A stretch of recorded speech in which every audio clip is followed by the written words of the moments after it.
everybody, welcome back to another Learning Junior Dragsters video. My name is Bill, and today's video, well, this is probably going to be more of a multi-part series video. This is going to be the long-awaited video on rebuilding a junior dragster motor.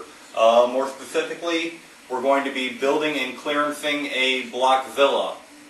I figured with the 3-inch stroke and the cam to crank clearance that if you pretty much can do one of these motors and get everything to roll over and fit just right, a stock stroke Raptor or any of the moved cam motors should be a walk in the park. Unfortunately, I will not be getting into any of the machining, boring, honing, because obviously you're not going to be set up in your typical shop to or garage to be able to do that kind of work. That you're still going to have to farm out. I still farm out all of my machine work, but as far as the building and clearancing and putting everything together, I'll show you how to do all that. We'll touch on some valve lapping, degreeing the cam, sizing the lifters to fit the appropriate valve lash, setting the cam timing, setting the ignition timing again. Of course, we did that in another video. This motor came to me in a fully machined and ready to reassemble state. It was already used and had a cam and crankshaft failure. I'm thinking on what I saw, I think the crankshaft failed first and caused the camshaft to break. Cam was ground in a pretty typical fashion to where it looked more like a Lincoln log. I'm going to demonstrate, or at least attempt to demonstrate, how to clearance a camshaft to give you a little bit more meat in the middle. It's the way I was shown to clearance one.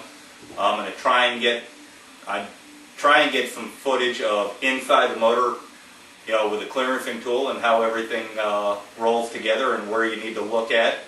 I don't know if I'm going to be able to get the camera into the block, but we'll see how that works out.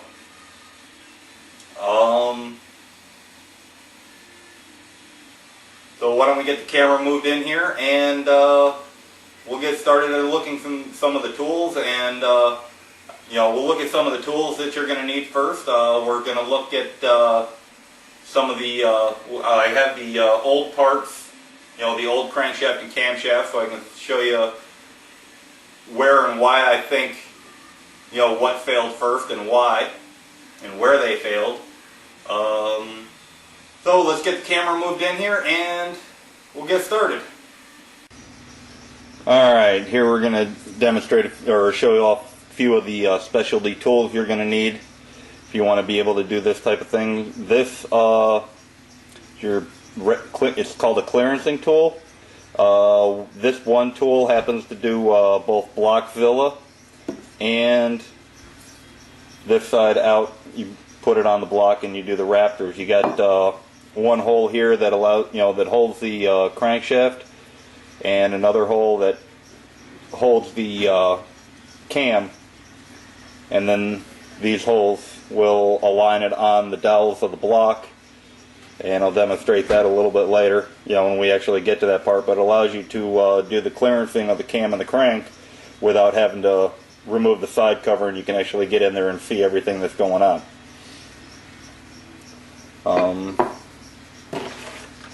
Next, you're going to need a valve spring tool. See if we can back this up a little bit. Oh, that looks like it. This is a Comp Cam's valve spring tool. Pretty straightforward, just like one for a big car, only this is sized obviously for these small flatheads that we work on. A lot of various manufacturers have a little bit different styles. You're going to need a pair of valve lapping tools, depending on what, this is just a cheap Harbor Freight,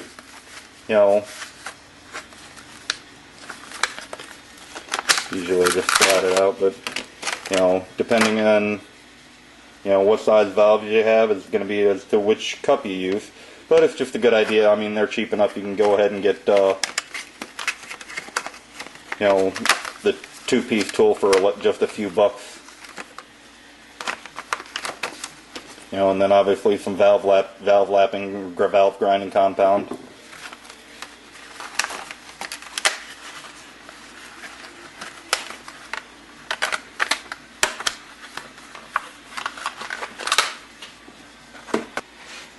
Alright, you're going to need a dial indicator.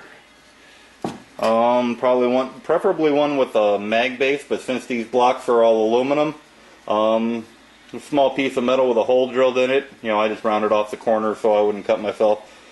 But, just a small piece of metal that you can bolt to one of the head bolt holes so that you can apply the magnet and have it not go anywhere.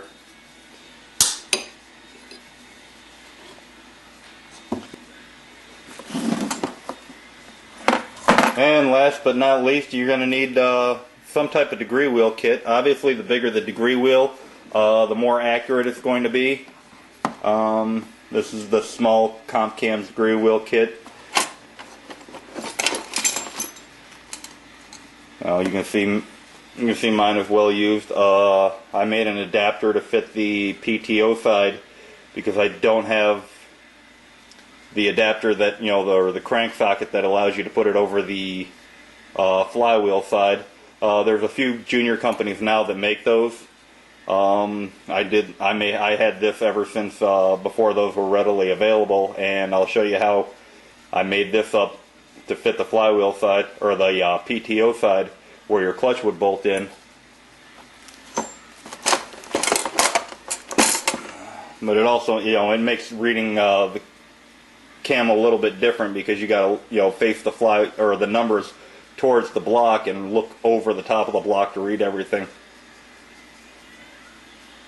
So I'll show you how all that goes when we get to that part of the rebuild.